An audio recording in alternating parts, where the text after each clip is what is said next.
서울시가 3일부터 3천 명에 가까운 미취업 청년들에게 이른바 청년수당을 지급했습니다.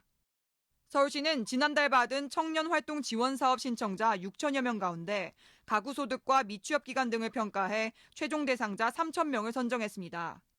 이 가운데 약정서에 동의한 2,831명에게 오늘부터 6개월 동안 매달 50만 원씩 취업이나 창업에 필요한 활동지원금을 지급합니다.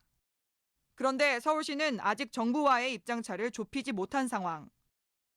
이에 대해 박원순 서울시장은 지난달 19일 TBS 특집 방송에서 보건복지부와의 협의 과정에 대해 아쉬움을 표하기도 했습니다.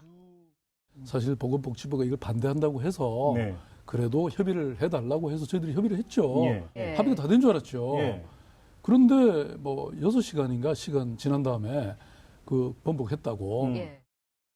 청년수당 본격 지급을 앞두고 2일 국무회의에서도 박 시장은 정부에 협력을 요청했지만 정부의 반대 입장만 다시 확인했을 뿐이었습니다. 박 시장은 큰 절벽을 만난 것 같다며 협의가 되지 않는 것에 대해 답답함을 표했습니다. 한편 보건복지부는 서울시에 대상자 결정 처분을 즉각 취소하라는 시정명령을 내렸습니다.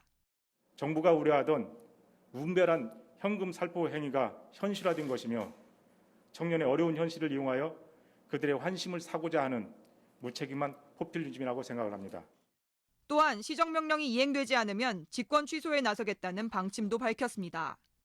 복지부는 협의가 이뤄지지 않고 서울시가 일방적으로 사업을 추진하는 것은 위법이라는 입장입니다.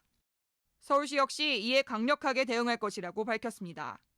저희는 그 사회보장기본법상의 협의 절차를 준수하는 등 관련 절차를 이제 준수했다는 입장이고요. 그렇기 때문에 보건복지부의 그 시정명령은 따를 수 없다는 입장입니다. 그럼에도 불구하고 직권 취소가 내려진다고 하면 관련 법에 따라서 대법원에 이제 소를 제기해서 다툴 예정으로 있습니다. 서울시가 시정명령을 따르지 않아 복지부가 직권 취소를 내리면 서울시는 해당 사업을 중단해야 합니다.